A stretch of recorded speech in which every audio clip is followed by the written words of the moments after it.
कि ना गले वाली दाल ही रे या आरजेडी के माल ही रे। तो एहू पर ध्यान लोग के देवे को होई कि कह के नारी के सम्मान करता के अपमान करता। मुखदारा से तो जुड़ गया समाज के बात कल जाओ तो अभी दरौली के बात कल जाए युवा बारह तो दरौली का स्थिति रही। देखी हमनी के केहू के प्रभाव में वोट ना करनी जा, अभाव में भी हमनी के कुछ कमी नहीं है कि वोट करें जा। हमनी के लोग के स्वभाव पे डिपेंड बनी जा। और मनोज राम के जौन जे बाकी स्वभाव हमनी के बहुत पसंद बा पूरा ग्राम के, एजा मधुसलापुर ग्रामवासियों के। आज सर्व समाज के लेके चले के बात करी हमनी के ओकरा के वोट करें जा। हमनी के केहू से कोनो लालच नहीं खे, हमनी का पुरुषार्थ के बल पर अपन सब कुछ बा भगवान के कृपा से।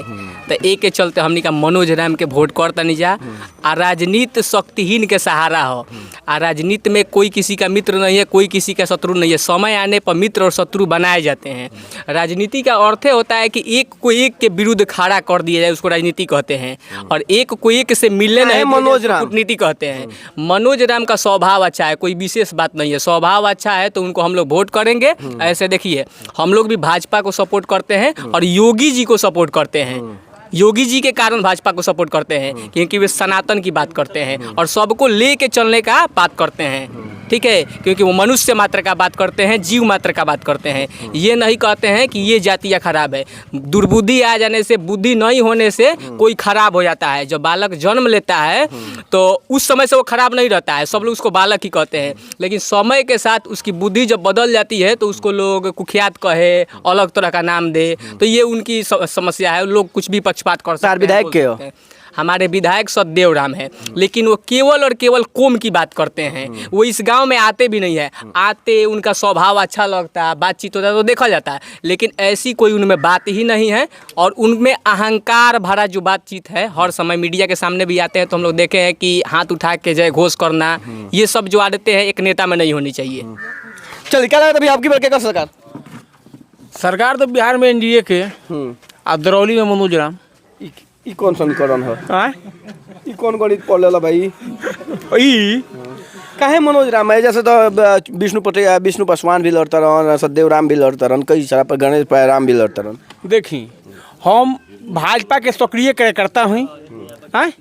भाजपा में दिल और दिमाग से रहे नहीं, मगर ई स्थिति जब हो गई बा कि एगो रावण के हरावे के भाई जो आज रावण के हरावे के बात को कल जाता, वो रावण के हरावे के विष्णु भाई के दम नहीं थे, वो के मनोज भाई हरा सके। विष्णु अवतार ही रावण के वध कइले रहल हैं। तो विष्णु अवतार भगवान को नहीं कहते, नाम है विष्णु, नाम रखना से क्यों हो जाई हैं। वो रावण के हरावे खातिर के नाम रखो हम राम हो, नाम से ना हो जाए, वो लोग भगवान है। और ओकरा के हरावे खातिर हमारा सबसे मजबूत उम्मीदवार, सबसे प्रभावशाली उम्मीदवार मनोज भाई लागत रहे। आज जैसे कि हम विष्णु भाई के संगे घूम देनी तो पूरा कांग्रेस लोग मार मार पड़ गई रहो कहे कि दुख सुख नीमन बाबू में सब में मनोज रहता रहे। 12 बजे रात को घटना होता तो मनोज भैया होता रहे। तुमका संग कहे गोली हो, हमने पार्टी की वजह से हाथ जोड़ लेनी गाँव के लोग के सामने, तो गाँव के लोग कहता ना जहाँ गाँव रही तारा रहे के बा, तो हमारा पूरा गाँव जहाँ बाता हम बानी। कोनो भाजपा के हम बंधुआ मजदूर ना होई कि केहू के भाजपा थोप दी तो ये जाके हम बैठ जाए। बात ही है बा गाँव रहे पक्का रहे। तार विधायक के हो? विधायक के तो नाम सुनले मैंने कि सतदेव राम हुए भाई। 2 हजार उनका द्वार पर गई बनी हम। हमारे बाबूजी के नाम वीरेंद्र सिंह देवेंद्र सिंह मंत्रपुर दिए तो बर्थ में।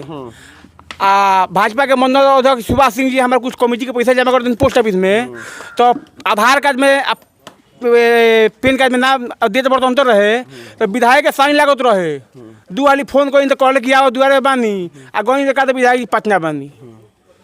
तो वैसा रावण के हम वोट दे के का करे? अपना द्वार बेटा नहीं है 2 वाली बोलो नहीं हमें फोन करी तो वहाँ के पटना रहनी। चलिए क्या भी अलग क्या आपकी बार क्या सरकार? सरकार तो एनडीए के ही रही। एनडीए के रही क्या है? तेजस्वी जी तो सरकारी नौकरी देते नहीं। सरकारी नौकरी देते हैं। उनका बाबूजी के घर रखल बा, घरे घरे नौकरी दे दिए हैं। उनका बाबूजी दिल बड़ा घरे घरे नौकरी आज ले। कहत तो बनी मगे। हाँ उनका बाबूजी के घरवा नौकरी करे हैं का लोग भैंस चरावे के। माई बहन ये पेंशन योजना के तहत हाँ पेंशन योजना उ दे दिए आ जौना बेरा सरकार में रहले तो केहू के पेंशन मिलत रहे जौना बेरा सरकार में रहले लालू यादव हैं तो वो बेरा केहू के पेंशन मिलत रहे गांव में कहीं भी माई बहन पेंशन योजना के बारे में अरे माई बहन पेंशन योजना वो बेरा भी रहे पेंशन के लेकिन कोनो बुजुर्ग के पेंशन मिलत रहे हैं ना मिलत रहे वो बेरा तो पेंशन सब गायब रहे ना चाहिए बोलो के सरकारी सरकारी नौकरी हुए दे दिए घरे घरे अपना दम पर आदमी नौकरी ली हैं अपना दम पर सरकारी नौकरी वो कहाँ से दे दी हैं। चलिए ऊर्जा के बात छोड़िए बात कर जरूर विधानसभा दरौली विधानसभा बनी जा तो दरौली विधानसभा में अब की क्या हुई क्या स्थिति लगता यह मनोज राम का है जमीन से जुड़ल नेता बड़ा अरे भाजपा लात मार दिला तो भाजपा खुद आई चल के हमनी के कट्टर भाजपा सपोर्टर रह जा भाजपा खुद आई चल के लेके जाई इनका के हाँ ऐसा का बा इनकरा में बहुत खूबी बा जमीन से जुड़ल नेता हुआ हर घर में पहुँचेले हर जगह जाले कोई भी बुला दे इनका अंदर कोनो जातिवाद नहीं खे सबसे बड़ी चीज ही बा जमीन से जुड़ल कहत नहीं तो जमीन से आसमान से उड़ के आइल बा तो ई तो आसमाने से उड़ल बड़ा सब हमारे जौन विधायक बाबू आज लौकबे ना कल कब लौकल बा ने वो कहाँ हेलीकॉप्टर से उड़ के चली गई कोई जाइबो करला तो भेंट ना करेला के और विधायक अब वो के वो नाम लियो कर नामो ना ले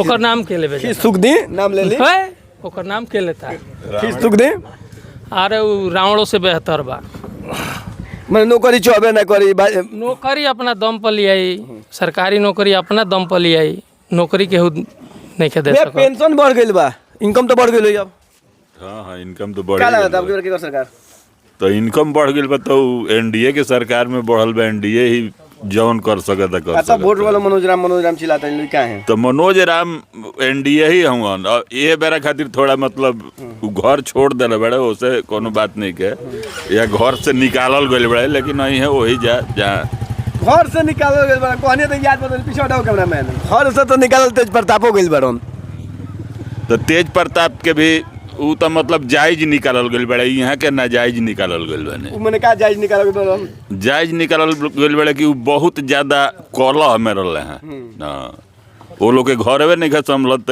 हेते बड़ा प्रदेश का संभली प्रदेश ना समझिए ना नौकरी देता नहीं हुआ के नौकरी एकदम झूठा वादा बा हर घरे सरकारी नौकरी कहियो सामने नहीं है सब कहियो सामने नहीं है सब माई बहन सम्मान निधि योजना जीतला के बाद सब सम्मान निधि योजना खत्म हो जाई महाराज वो खाली वोट लेबे खातिर ए बेरा गांधी मैदान में खड़ा होकर नौकरी बांट ले ऐसन कबो ना भइल बा ना होई ठीक जरूर नौकरी बांटाई देखले बनी ना हम तो तो बताई बिहार में आज तक तो नहीं देख ले 15 तारीख के बाद बताई 22 तारीख के सरकार अरे कहाँ जब दी अपना घर धैले पर फैक्ट्री लगल बड़ा का कि अथी कैले बड़े के दे दी हम पहले पहले उहे इतना कह के सरकारी नौकरी में कितना आदमी बाड़े आ कितना आदमी को कहाँ से लेकर दी हम नौकरी या नौवीं फेल आदमी तो कुछ बोल सकता हैं नौवीं फेल आदमी कुछ बोल वो सकता पार्टी में तो 7वीं फेल बा प्रशांत किशोर कहत रहन सातवीं फेल हमारा पार्टी में प्रशांत किशोर दिखा दे हैं कहत तो बाड़न ऐसा- एफिडेविट देखावत रहन ऐसा नहीं है प्रशांत किशोर खुद झूठा हवन उन पर कितना असर पड़ी ये वोट बिहार में उनकर एजा चर्चा नहीं है एजा उनकर गाड़ी आई तो हम मठिए पर से मार के खेत देव जौन केरा के प्रशांत किशोर के इहो करम लोग हाँ वो वोट काटवा खाली बिहार सुधारे के बात करता बाग वोट काटवा हो बिहार के सुधारे के बिहार सुधारी जे 1 घंटा में कहले रहला कि थी हमरा के वोट देवल तो दारू चालू करवा दे हाँ 1 घंटा में अगर जो सब दारू चालू करवा गया लूट लाट के जहाँ के बात तहाँ चल जाइयो ना तो शराबबंदी तो अच्छा चीज बनो 20 लाख 30 लाख रुपया शराबबंदी कैसे के शराब नहीं के पियत शराब सब के पियता ठीक नु काहे नहीं के बंद करा देता के चलिए शराबबंदी के सपोर्ट करे के चाहिए हाँ जौन रुआ बात कहनी है कि माई बहन योजना तो माई बहन योजना नारी के बहुत सम्मान कर लो राजद के लोग वो लोग गाना वो लोग गावे रहे स्टेजो पर कि ना गले ली दाल हियो रे या आरजेडी के माल हियो रे तो एहू पर ध्यान लोग के देवे के होई कि कह के नारी के सम्मान करता के अपमान करता तो इहो चीज देखे बड़ी हाथ जो पूरा जनता सम्मान नहीं हो रहा बा हाँ ये स्टेज पर गावल जाला का भाजपा में अथी में राजद में एकदम गावल गइल बा ओकर वीडियो बा पूरा लोग देखता कि ना ई गले ली दाल हियो रे आरजेडी के माल हियो रे और कौन हो छोटू ठलिया उहे ऐसे में गोले बारे माल रुपया ना ना ना वो लोग दोसर माल कहता लो अरे माल में रुपया नहीं होला ना ना ना उ दोसर ये माल में वो अंतर बा उ दोसर कहता लो उ दोसर माल कहता लो हमरा चंदा भाभी के चंदा भाभी मतलब प्रतिष्ठित स्टार के मेहरारू हुई महाराज। तो खेसारी भैया के परिवार तो भाभी नहीं हुई चली और भाभी भैया तो भाभी ही हमारू देखिए राजनीति के ग्राफ कितना गिर गई का इहे राजनीति के सपना रहल बड़ा बड़ा लोग के का अम्बेडकर जी इहे राजनीति के सपना देखल रहनी का राजेंद्र बाबू यही राजनीति के सपना देखल आ का गांधी जी यही राजनीति के सपना देखल रहनी इस सोचे वाली बात बा कमेंट कर बताइए। बनैनो मैच बॉक्स के साथ।